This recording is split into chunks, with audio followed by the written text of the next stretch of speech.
Looking for a little common sense? You've found it. You're listening to the Cats Roundtable on AM 970. The Answer.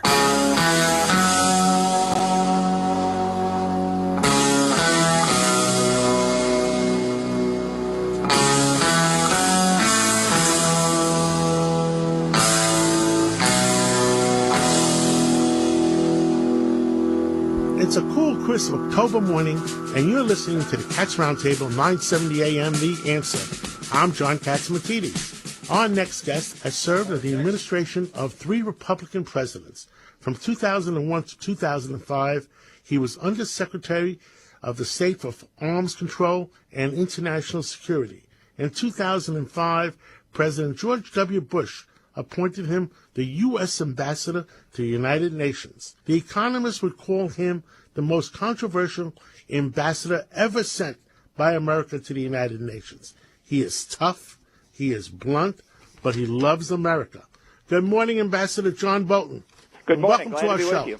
Everybody was shocked earlier this week when the New York Times broke a story that right on the front page that Saddam Hussein actually had weapons of mass destruction.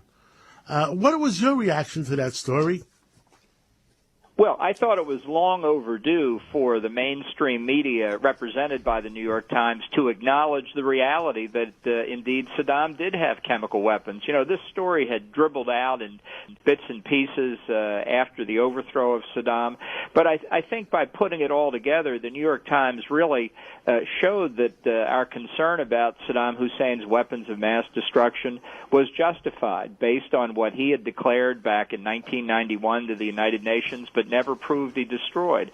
And it's really remarkable that this didn't come out long before. Now, some would say it's history, but I think at a time when we're worried about Syria's chemical weapons, when we're worried about Iran and North Korea's nuclear weapons program, when we're worried about Ebola in this country, potentially a biological weapon, that it's important to be serious about weapons of mass destruction. So I hope in these last couple weeks of the campaign, people focus on the threats the United States faces. And while it may have come from an unlikely source, the New York Times, I'm glad it's out there. Well, 2014 will be remembered as the year of Ebola, ISIS, the Russian-Ukraine crisis.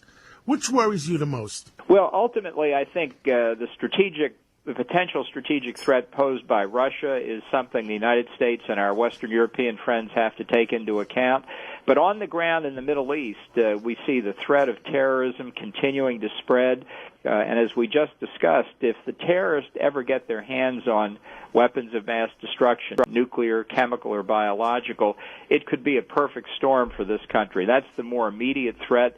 I think people all across America are concerned and worried that we're not dealing with the terrorist threat accurately, ISIS in particular, and it's something that gives them great concern. We saw what happened on 9/11. We don't want to see it happen again. Ambassador, 90 days ago, very, very few American people have ever heard of the word ISIS. What happened? When did you know about it? And did our intelligence services drop the ball? Did the White House drop the ball? Who dropped the ball? Well, I think it's you can pin the blame squarely on the White House. Our intelligence services had been following the development of ISIS for years. You know, it's essentially the remnants of al-Qaeda in Iraq that was defeated back during 2006 and 7 and 8 during the so-called surge in Iraq. It fell back into Syria, and it regrouped, and it just gained strength over the intervening years. Turkey let hundreds, maybe thousands of radicals and jihadis infiltrate into Syria to fight against the Assad regime.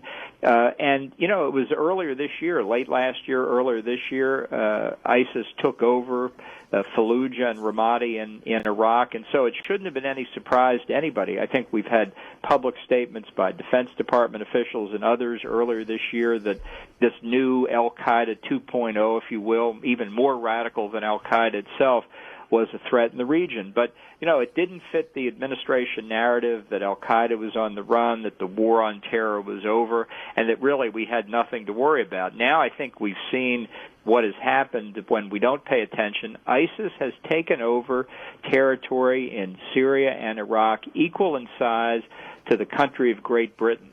And if they're allowed to consolidate their control over that territory and the people and the natural resources that are there, it'll be a bigger threat than Taliban was in Afghanistan before 9/11, and it'll be a magnet for radicals and terrorists from all over the world. So it's an urgent problem right now, and I have to say, people watch what's happening in Kobani, that town near the Turkish border remains undecided. But more broadly, ISIS is still moving, still expanding, still consolidating its hold despite our airstrikes. So I think it's very, very troubling and a potentially grave threat to the United States and our friends in the region, Israel and friendly Arab countries. I hear from our some of our military people that ISIS is only a few miles away from Baghdad airport. And are we going to wake up one morning and hear that they're attacking Baghdad? Well, it's possible. I don't myself think they want to take control of Baghdad. There are too many Shia there. It would be urban combat that would just debilitate ISIS. But I think they'd like to strike at the Iraqi government. I think they'd like to terrorize the people of Baghdad. We have thousands of Americans there, and that's why a few days ago, when ISIS was in sight almost of Baghdad airport, we used Apache helicopters to help the Iraqi army fight them back. Now, that's not boots on the ground exactly, but it's boots about 150 feet above the ground in those helicopters. So again, it just shows, I think, the what's at stake for the United States here and how inadequate the president's plan to deal with ISIS purely by airstrikes has been. I think we remain at risk. I think innocent Iraqis remain at risk. I think minorities, Christians, Yazidis, whatever, are all at risk from this bunch of terrorists. Do you trust Turkey, Ambassador? Look, I think Turkey has played a double game here for a long time. As I said, I think the Erdogan government has allowed these radicals to infiltrate into Syria when they had an opportunity and still have an opportunity at Kobani to do something about it. Their tanks and Air Force are sitting on the Turkish side of the border, and in fact, the only bombing raid Turkey has carried out recently has been against the Kurdish population of Turkey, which, of course, we consider very friendly to the United States. And it's a real problem with the Erdogan government that's trying to turn Turkey away from the West. This is an issue that we need to pay more attention to. And, ironically, the president of Turkey, Recep Erdogan, has been hailed by the White House as Barack Obama's closest friend among foreign leaders. It's not doing a lot of good for us, though. Talking about Barack Obama's closest friends, another one of his closest friends was supposedly Vladimir Putin. Well, so much for the famous reset button from 2009. Putin, I think, has sized up Obama as a weak leader, and he's taken advantage of him repeatedly. It's true that the Europeans have been less than solid in dealing with Russia on this, but that's what American leadership is all about. And I'm very worried that Putin, who can read a calendar just as well as the rest of us can, sees that Obama has 2 more years in office, and he will redouble his efforts during that period to get what he wants from Ukraine and other former republics of the Soviet Union and other countries in Eastern and Central Europe that used to be dominated by the Soviet Union. So I think we're in for a dangerous time in Europe over the next couple years. I think that's why the Baltic republics, Estonia, Latvia, and Lithuania are so nervous, and yet the president just doesn't seem to pay attention anymore. Ambassador, you have raised $7 million in 2 separate PACs.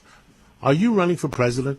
Well, I'm not at this point, and I haven't really focused on it. I've been spending time this year trying to help candidates for the House and the Senate who believe in a strong American foreign policy, who understand that a strong American presence in the world is critical to maintain our way of life here in the United States.